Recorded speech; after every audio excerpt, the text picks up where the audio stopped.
आपका आपके अपने यूट्यूब चैनल एडवोकेट दीप लीगल हब में। आज के इस वीडियो में हम बात करेंगे कि ये डीवी एक्ट, हम हमेशा सुनते आए हैं डीवी एक्ट। अब ये डीवी एक्ट होता क्या है, इससे रिलेटेड चैनल पर कमेंट भी आया था कि ये डीवी एक्ट क्या होता है, इस पर एक वीडियो बनाइए। तो आज का ये वीडियो इसी पर डिपेंड है, इसीलिए बनाया जा रहा है कि आपको सही जानकारी दी जा सके कि डीवी एक्ट क्या होता है। और अगर हम बात करते हैं 498A की, तो क्या डीवी एक्ट और 498A जो है दोनों एक है? सारी चीजें जानना बहुत जरूरी होता है, क्योंकि कभी कभी हम केवल चीजों को केवल हम सुनते रहते हैं, हमें क्लियर हमें पता नहीं होता कि आखिर एक्चुअल में ये चीजें हैं क्या। हमने क्या किया है कि हमने केवल सुना है और हम एक ही चीज सुनते हैं, डीवी एक्ट डीवी एक्ट, और हमें ये लगता है कि ये जो 498A है और जो डीवी एक्ट है दोनों क्या है, दोनों सेम है, दोनों एक ही बात करता है। लेकिन ये दोनों अलग है। अगर हम बात करें तो सबसे पहले जब हमारा मतलब बहुत पहले क्या था कि महिलाओं के साथ जो भी हिंसा वगैरह होती थी उसके खिलाफ अगर उनको आवाज़ उठानी थी, तो उसमें 1983 में 498A जोड़ा गया था। तो उसमें ये प्रावधान किया गया था कि वो इसमें अपनी ये महिलाओं के लिए प्रोविज़न है, ये प्रावधान किया गया है। इससे वो अपने अगर उनके साथ कोई भी अत्याचार होता है तो वो उसके खिलाफ आवाज़ उठा सकती हैं। अब इसके बाद फिर क्या हुआ, कुछ समय बाद फिर ये डीवी एक्ट आया, घरेलू हिंसा अधिनियम। अब ये जो घरेलू हिंसा अधिनियम है, मतलब जो हमारा डीवी एक्ट है और जो हमारा 498A है, ये दोनों बहुत ही अलग अलग हैं। ये दोनों कहीं से भी एक नहीं है, दोनों बहुत अलग हैं। जैसे कि अगर हम बात करते हैं डीवी एक्ट की, तो डीवी एक्ट में क्या है कि ये एक तरीके से संरक्षण प्रदान करता है। ये क्या करता है, ये संरक्षण प्रदान करता है। जैसे कि महिला को क्या होगा कि स्थायी निवास का अधिकार दिया जाएगा, जैसे साझा घर का अधिकार देना। साझा घर का मतलब है कि वो जो ससुराल है उसकी, तो उसको उस घर में रहने का अधिकार है। अगर कोई केस भी चल रहा है, जैसे कि हस्बैंड वाइफ के बीच में कोई केस चल रहा है, तो भी वो महिला उस घर में रहने के लिए अपने अधिकार की मांग कर सकती है। कभी कभी क्या होता है, केस कर दिया, उसको प्रताड़ित किया जा रहा है, जो लड़की है उसे प्रताड़ित किया जा रहा है। अब उसने केस कर दिया, केस करने के बाद घर वाले क्या कहते हैं कि हम निकाल देंगे, हम साथ में रखेंगे ही नहीं। तो निकाल देंगे, आप नहीं निकाल सकते अगर वो महिला चाह ले तो, क्योंकि उसके पास साझे घर का अधिकार है। वो अपने ससुराल वाले घर, अपने ससुराल में रहने के लिए वो अधिकृत है, उसका ये अधिकार है कि वो उस घर में रहेगी, उसे घर से नहीं निकाला जा सकता। तो ये इस तरह की चीज़ों को बताता है हमारा डीवी एक्ट। अब डीवी एक्ट में कानूनी सहायता, मुफ्त कानूनी सहायता की भी बात की गई है कि जो महिला उसे मुफ्त कानूनी सहायता दी जाएगी। कोई महिला है या 18 वर्ष से कम का कोई बच्चा है, तो उसको भी इस एक्ट में संरक्षण प्रदान किया गया है। केवल महिला ही नहीं, बच्चे को भी किया गया है। और अगर हम बात करते हैं कि ये केवल जो विवाहित पत्नी है ये उसी के लिए है, तो डीवी एक्ट ऐसी कोई बात नहीं करता। डीवी एक्ट कहता है कोई भी महिला अगर उसे अपने घर में प्रताड़ित किया जा रहा है, तो वो इस एक्ट के अंतर्गत वो केस कर सकती है, वो एप्लीकेशन फाइल कर सकती है, कंप्लेन कर सकती है। तो इसका मतलब कोई भी महिला, अगर कोई लड़की है जो कि लिव इन में रह रही है और उसके साथ इस तरह की घटनाएं घट रही हैं, तो वो भी कर सकती है। तो ये तो बात हो गई कि डीवी एक्ट और 498 एक बिल्कुल अलग है। अब हम अगर बात करें तो डीवी एक्ट में हम किस किस तरह के अपराध आते हैं, तो सबसे पहले तो हम देखते हैं कि इसमें आता है जैसे मानसिक अपराध हो गया। अब मानसिक क्या होगा, मानसिक का मतलब होगा कि कोई महिला है, उसे प्रताड़ित किया जा रहा है, मानसिक रूप से उसे प्रताड़ित किया जा रहा है। जैसे कि उससे, अगर उसे लड़का नहीं हो रहा है तो उससे बार बार ये डिमांड किया, नहीं लड़का। जैसे बहुत सारे घरों में ये होता है कि लड़कियां हो गई, लड़की पैदा हो गई, तो वो जो महिला है, जो बहू है, उसे प्रताड़ित किया जाने लगेगा इसलिए कि उसने लड़का नहीं जन्मा। तो ये बहुत गलत चीज होती है कि लड़का नहीं जन्मा। लड़का या लड़की होना ना होना ये जिन पर डिपेंड करता है। अगर आप साइंस पढ़ेंगे तो आपको ये समझ में आएगा कि सारी चीजें हमारे बहुत चीजों पर डिपेंड करती हैं। और ऐसी स्थिति में अगर किसी महिला को प्रताड़ित किया जा रहा है, उससे बार बार ये कहा जा रहा है कि नहीं तुम्हें लड़का ही करना है और हमें लड़का ही चाहिए, तो ये क्या हो गई, ये मानसिक प्रताड़ना हो गई। इस तरीके की बहुत जैसे कि काम करने के लिए उसे प्रताड़ित किया जा रहा है, बहुत तरह की चीजें ऐसी होती हैं जो कि मानसिक रूप से एक महिला को प्रताड़ित करते हैं ससुराल वाले। तो अगर ऐसा हो रहा है तो वो डीवी एक्ट में जाकर के वो केस कर सकती हैं। इसके बाद फिर सेक्सुअल हैरासमेंट हो रही है, जैसे कि ज़बरदस्ती उसके साथ संबंध बनाए जा रहे हैं, उसकी बिना मर्जी के बनाए जा रहा है, उसे अश्लील जो सामग्री है वो पढ़ने के लिए मजबूर किया जा रहा है, मूवीज़ देखने के लिए मजबूर किया जा रहा है, इस तरह की जो होती हैं। तो ये भी आपका किस में आता है, ये भी आपका डीवी एक्ट में आ जाता है कि अगर इस तरह का हो रहा है तो उसे आप डीवी एक्ट में इसके खिलाफ आप कंप्लेन कर सकती हैं। इसके बाद फिर आर्थिक रूप से प्रताड़ित करना। आर्थिक रूप से का मतलब है कि जैसे कि दहेज की मांग की जा रही है, ज़्यादा पैसे की डिमांड की जा रही है, या जो महिला है वो कमाती है, वो खुद कमाती है और उससे उसकी पूरी की पूरी सैलरी ले ली जा रही है ज़बरदस्ती। खुद दे रही है तो कोई बात नहीं, कि अगर वो खुद अपनी मर्जी से दे रही है तो कोई बात नहीं, लेकिन ज़बरदस्ती ले ली जा रही है, तो ऐसे में भी महिला कर सकती है डीवी एक्ट के अंतर्गत केस। इसके बाद आपका आर्थिक है,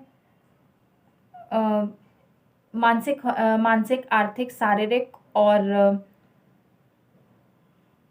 इसमें फिर आपको उसे क्या किया जा रहा है, उसे मारा पीटा जा रहा है, बहुत ज़्यादा उसके साथ खराब व्यवहार किया जा रहा है।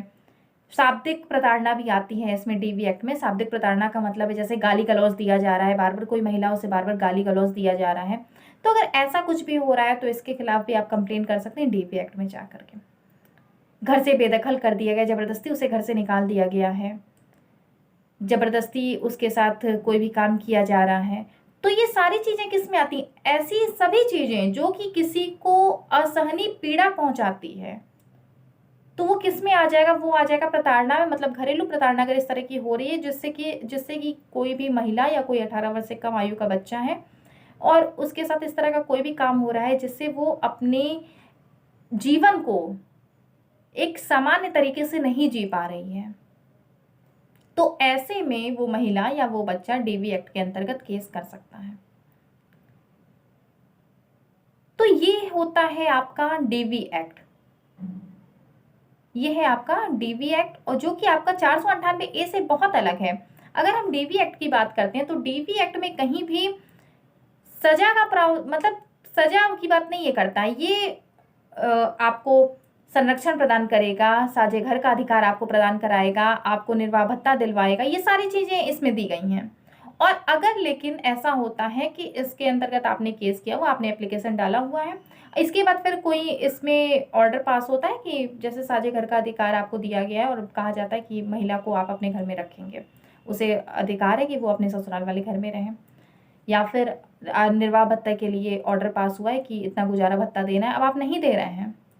क्या हो रहा है कि जो ऑर्डर पास हुआ है डीवी एक्ट में जब केस किया गया था, तो ऑर्डर जो पास हुआ है उसका आपको आपने क्या किया, अवहेलना कर दी है, उस ऑर्डर की आपने अवहेलना कर दी है। तो ऐसी स्थिति में क्या होगा कि ये जो डीवी एक्ट है इसको अर्ध न्यायिक प्रक्रिया मान करके इसके प्रोसीजर को आगे बढ़ाया जाएगा और उसके बाद फिर इसमें सजा का प्रावधान किया जाएगा। तो अगर आप नहीं मानते हैं तो फिर इस अर्ध न्यायिक प्रक्रिया में ये चला जाता है, पूरा प्रोसीजर इसका अलग हो जाता है, तो फिर आपको सजा वाला प्रावधान मिलता है। अगर हम 498A की बात करते हैं तो 498A भारतीय दंड संहिता में है, जो कि पहले जब ये धारा जब जोड़ी गई थी तो उस समय जो इसमें ऑफेंस बताया गया था वो क्या था, वो अजमानती था। मतलब ऐसे में अगर कोई भी महिला कंप्लेन कर दे, 498A का अगर मुकदमा दायर कर दे तो गिरफ्तारी तुरंत हो जाती थी, और ऐसी गिरफ्तारी में जमानत का अधिकार नहीं था। अब ये जो जमानत का अधिकार नहीं था तो इसका मतलब ये नहीं था कि जमानत मिलेगी ही नहीं, मिलेगी, लेकिन आप अधिकार स्वरूप जमानत की मांग नहीं कर पाएंगे। तो फिर धीरे धीरे करके जब परिस्थितियां चेंज होती रहीं, एक स्थिति ये आई जब ये देखा जाने लगा कि इस तरह के केसेस की संख्या बहुत ज़्यादा बढ़ गई है, तो फिर ऐसे में क्या हुआ कि इसमें गिरफ्तारी तुरंत नहीं की जाने लगी। सुप्रीम कोर्ट के कुछ जजमेंट वगैरह आए, जैसे अरुणेश कुमार का आया, एक दो जजमेंट और आए थे, तो इन सब में ये कहा गया कि नहीं, आपको ऐसे मामले में अगर शिकायत आती है तो आपको तुरंत गिरफ्तारी नहीं करनी है, पहले आप इन्वेस्टिगेशन करेंगे, अच्छे से जाँच पड़ताल करेंगे, पहले कोशिश करेंगे कि मामला थाने से ही निपट जाए। अगर नहीं निपटता है तो फिर उसके बाद भी अगर महिला चाहती है कि FIR आपको लिखनी ही लिखनी है, कंप्लेन आपको नोट करनी है, तो फिर आप ऐसे मामलों में कंप्लेन को नोट करते हैं, आप FIR को लिखते हैं, और इसके बाद फिर पूरा जांच वगैरह करने के बाद फिर चार्जशीट वगैरह लगा के आगे का प्रोसेस फिर कोर्ट का हो जाता है कि कोर्ट से फिर मुकदमा वगैरह चलता है, जिसके खिलाफ FIR वगैरह कराई गई है। अगर वो अपने ऑफेंस को मान लेता है कि जो उसके ऊपर जो आरोप लगाए गए हैं, अगर वो मान लेता है तो फिर सजा वगैरह सुना दी जाती है, और अगर नहीं मानता, वो कहता है कि मुझे ट्रायल चाहिए ऐसे उसमें, तो फिर ट्रायल आगे चलता है, तो उसका पूरा प्रोसीजर अलग होता है। तो ये पूरी एक जानकारी थी जिसके माध्यम से आपको ये बताया गया कि कैसे 498A और डीवी एक्ट दोनों अलग अलग होते हैं। जैसे कि आप दोनों को एक समझ लेते हैं तो ये एक नहीं होते, ये दोनों ही अलग होते हैं, दोनों का प्रोसीजर अलग है, दोनों की सारी चीज़ें अलग हैं। इसके अलावा अगर आपको पूरी कुछ और भी जानकारी चाहिए या आपको कुछ भी जानना है, किसी भी दूसरे टॉपिक पर आपको जानकारी चाहिए, तो आप ज़रूर कमेंट बॉक्स में बताइए। अच्छा, एक और क्वेश्चन आता है, मतलब कुछ लोगों का कभी-कभी कमेंट ये देखने को मिलता है कि आप हमेशा पुरुषों के फ़ेवर में ही वीडियो बनाती हैं, महिलाओं के फ़ेवर में वीडियो नहीं बनाती हैं। तो देखिए, सबसे पहली बात तो इस चैनल पर जितने भी आपको वीडियोज़ बना दिए जाते हैं, वो सारे ऑन डिमांड होते हैं, मतलब रिक्वेस्ट आती है लोगों की, तो उसी रिक्वेस्ट के बेस पर आपको वीडियो दिए जाते हैं। अगर कोई महिला है, आपको अपने अधिकारों को जानना है, आपको कुछ चीज़ें पूछनी हैं और आपको चाहिए कि आपको उस पर एक वीडियो बना कर के ब्रीफ में आपको जानकारी दी जाए, तो आप ज़रूर बताइए। आपको उस टॉपिक पर वीडियो बना कर के दिया जाएगा। यहाँ कोई भी पार्शियलिटी नहीं होती कि केवल लड़कों से ही रिलेटेड वीडियोज़ बनाए जाएँगे।